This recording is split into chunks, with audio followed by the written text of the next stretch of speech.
nature. Et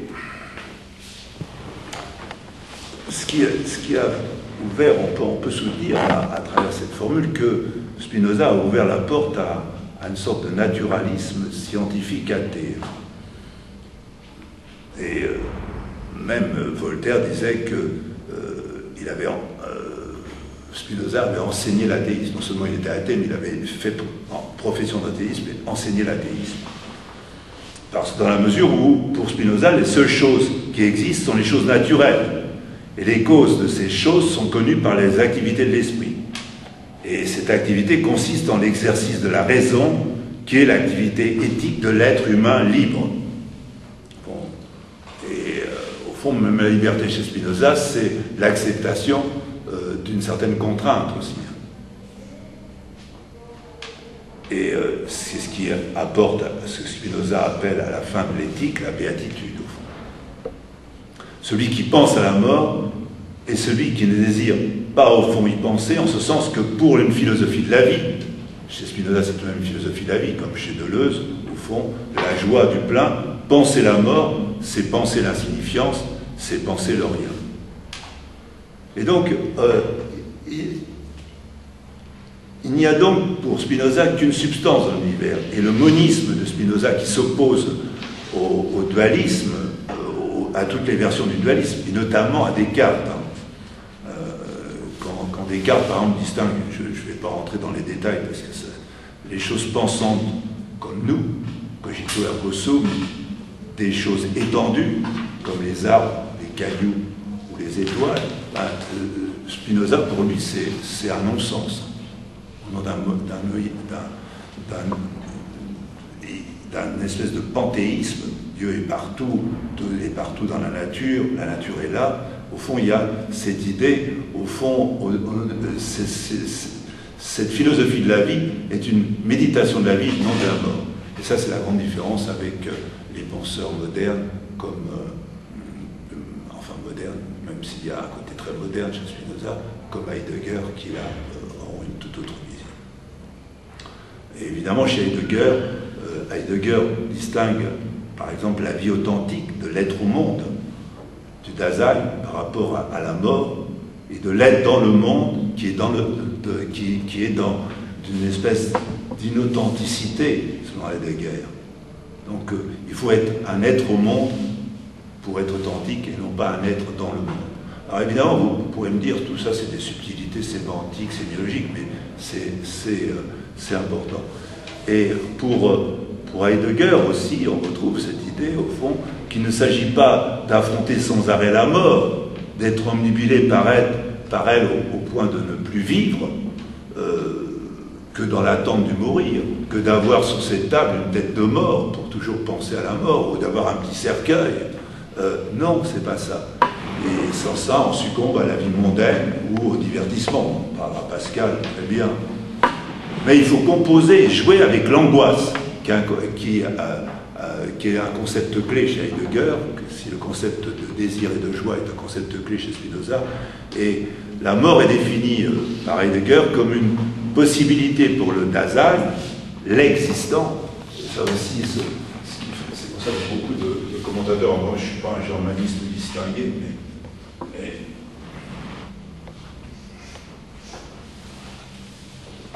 l'existant.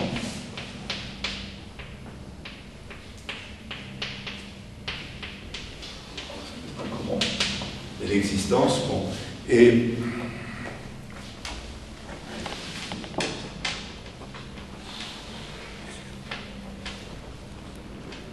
c'est l'existant d'une multitude de possibles. Au fond, il y a à la fois chez Heidegger cette notion, à la fois avec l'angoisse, d'innocence et de peur qu'on retrouve.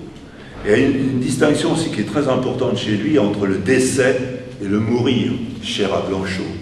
Le mourir, c'est le comportement authentique de l'existant, du Dasein, qui sans arrêt est dans le cercle de l'existence à chaque moment.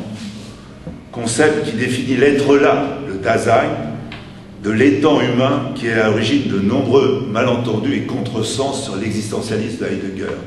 Et souvent, on interprète Heidegger à la lumière de Sartre, et même si Sartre s'est beaucoup inspiré dans l'être et le néant de Heidegger, c'est une très grande différence entre l'existentialisme de Heidegger et de Sartre. En ce sens, dans ces philosophies qui sont athées, au fond, je crois plus à la mort dans la vie, certitude qui ne nous quitte jamais, que la vie après la mort, cette immortalité de l'âme qui tient du pari, de la foi, de la croyance. Et Heidegger montre au fond qu'il dit, il a cette chose, il dit, souvent on apprend, on meurt sur les routes. Mais on meurt, c'est un pronom indéfini qui dissimule, ce on dissimule la certitude de la mort du Dasein ou de l'existant. Et donc, dès qu'un nourrisson meurt, il est assez vieux pour mourir, même s'il n'en a pas, lui, tout à fait conscience. En ce sens, et c'est là que vous retrouvez la fameuse formule, le Dasein est un être là pour être mort. Dans la mesure où on est toujours assez vieux pour mourir. Même j'ai un jour ou une heure d'existence, je peux mourir, effectivement. Et donc, l'achèvement du sens, chez lui, est toujours en sursis, avec ma mort qui est à l'origine de tous mes possibles. Dans l'histoire de la philosophie, la mort est toujours soumise à une sorte de processus dialectique supérieur, comme dans la phénoménologie de l'esprit de Hegel.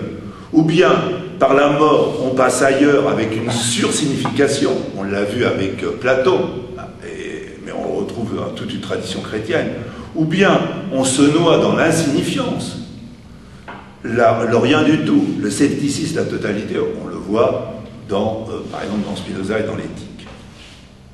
Et Montaigne, le sceptique, disait ceci, au fond, sur le côté, au fond, on peut philosopher sur la mort, mais quand on est face à la mort, on peut avoir une réaction beaucoup plus viscérale, animale, etc.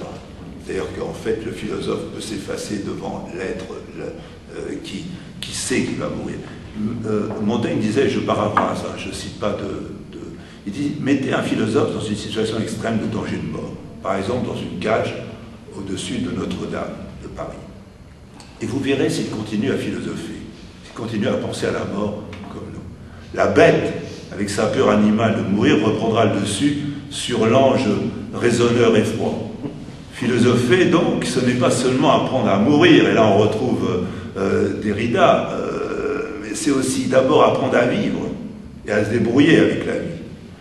C'est ce qu'avouera au monde, d'ailleurs, quelques siècles plus tard, Derrida, dans ce fameux article que je vous conseille, qui a été publié en juillet 2004, je ne sais plus la date exacte, le 19 août 2004, qui a été repris en octobre, et puis octobre, à un moment de sa mort, parce qu'évidemment, en août, personne ne l'avait lu, ça a été repris, et c'était, le titre, c'était « Je suis en guerre contre moi-même ». Et Derrida racontait qu'il était l'un des derniers dinosaures de sa génération et que, en fait, il n'avait jamais, lui, appris. Il avait beaucoup philosophé, mais il n'avait jamais appris à mourir, au fond. Et que plus ça se rapprochait, et plus il avait du mal à comprendre. Il disait, c'est déjà tellement dur d'apprendre à vivre. Et ce qu'il disait, c'était aussi son problème, c'est que j'ai bien du mal à faire, au fond. C'est-à-dire que. Et au fond, on retrouve au fond ces